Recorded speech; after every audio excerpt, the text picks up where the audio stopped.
Thank you for taking some time for yourself before you turn yourself into a modern-day Einstein or Archimedes. The truth is, I don't know what comes to mind when you think of academic rigor. If it's grading students hard, learning should be solitary or something else, and it can be a relaxing concept to wander off to. But if you can, take a deep breath in and a relaxing breath out. Perfect. Just the other day, I observed a chubby woman with a passion for academic rigor. Imagine Cartman from South Park, or maybe Angelica from Rugrats. You know, when you can feel your shoulders tense and relax. Or notice your chest expanding and relaxing as you begin to imagine this experience. Perfect. And I'm confident you can appreciate what she was banging on about blue-collar workers writing IDK on invoices. Those acronyms like WTF, LOL. Before I share with you why, they just wrote, I don't know, because they just didn't know. And you go on to raise your academic standard. If you can imagine a tiny spotlight shining in front of you now, and notice your eyes blinking as you give them permission to close. Perfect. And I'm assuming you can only feel love for these passionate teachers with their different methods to raise the standards of academic excellence. And I wonder if you can feel that spotlight with a warm, loving feeling now.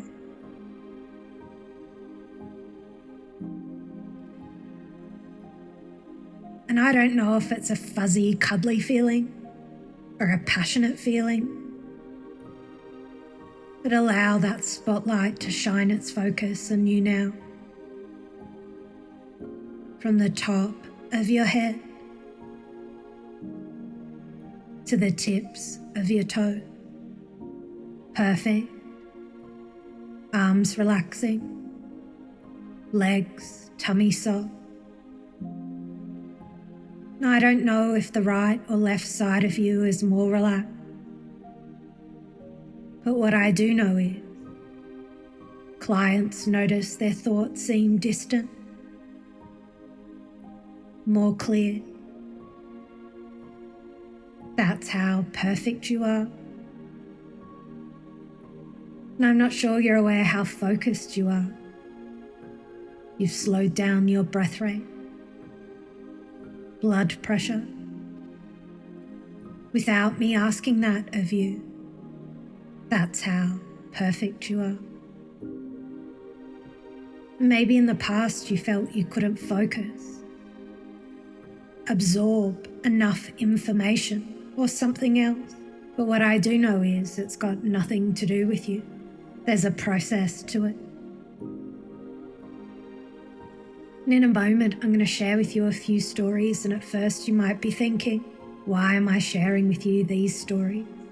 But your subconscious mind will be listening and do something wonderful for you a little later on.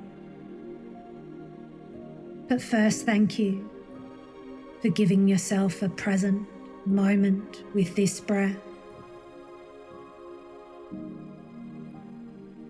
Perfect. So why did that guy, Matt Crossman, fly to Texas to watch the bull riding on an aircraft carrier docked in the Gulf of Mexico during COVID? The bull's name was Foghorn Leghorn, 1,600 pounds of brown and white spotted mayhem.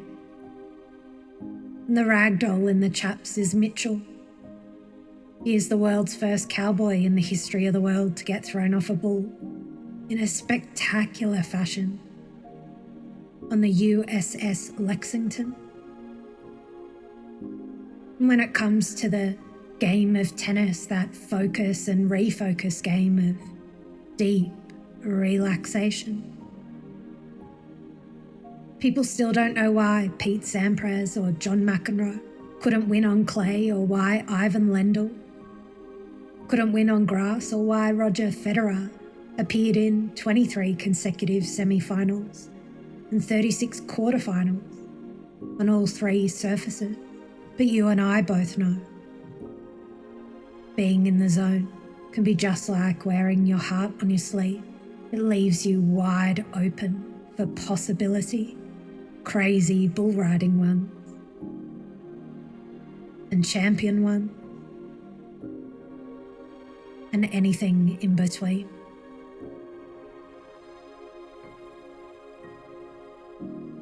And just like anchoring a boat, I don't know how you want to anchor your academic focus. Before you start creating your academic rigor, I wonder what level of intensity you need it to be. If it means going to war on being average, or like an overprotective parent on a quest for a perfection certificate, or exploring the fascinating discovery of mathematics. Maybe your timing will be key. I don't know if you get those hunger pangs when you see a delicious burger on the telly, or a sense of excitement at the beach on a warm summer's day. Or maybe at 9 a.m. each day, you want that intense focus of academic rigor to last for 2 hours, and then you put it away for safekeeping. And the weirdest thing happens when you read information. Your eyes look up to the right to reconstruct the information.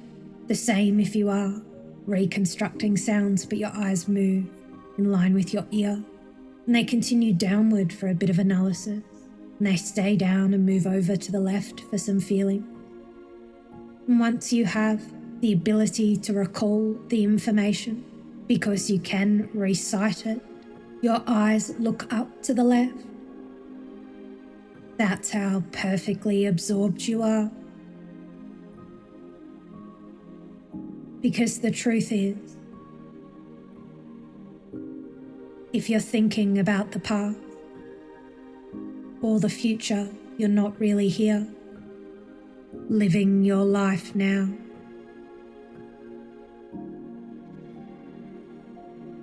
While your body is in that spotlight of a warm, loving embrace, I wonder what skills you'll need to raise your academic excellence. Just like a pencil case or school bag, there are things you need and things you can leave behind now. The other day I was reading a study titled "The Hypnotic Suggestions Given Before Nighttime Sleep Extend Slow Wave Sleep as Compared to a Control Text in Highly Hypnotizable Subjects."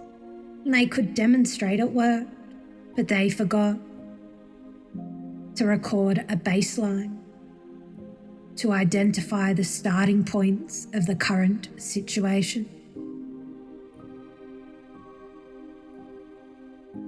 Now, I don't know if you need to push certain feelings into your fingers and toes and bring curiosity into the foreground, exploration into your heart now. And as you could appreciate all the different perspectives of those teachers looking at academic excellence from different angles, I don't know what academic rigor means to you, but I'm curious about you.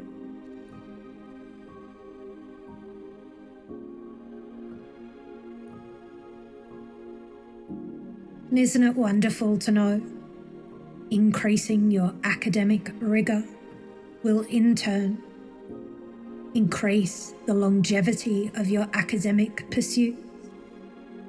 Well, whenever you want to use this anchor or put it away for safekeeping.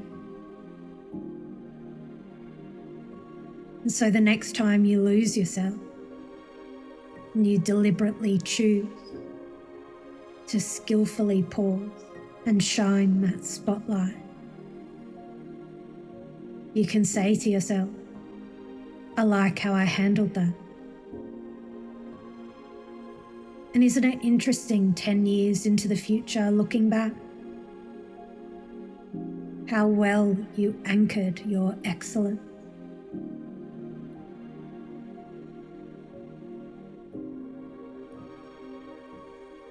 And when you're ready to shine your spotlight back into the world, you can stretch out, wriggle your fingers and toes, and open your eyes. Welcome back. You're perfect, just as you are.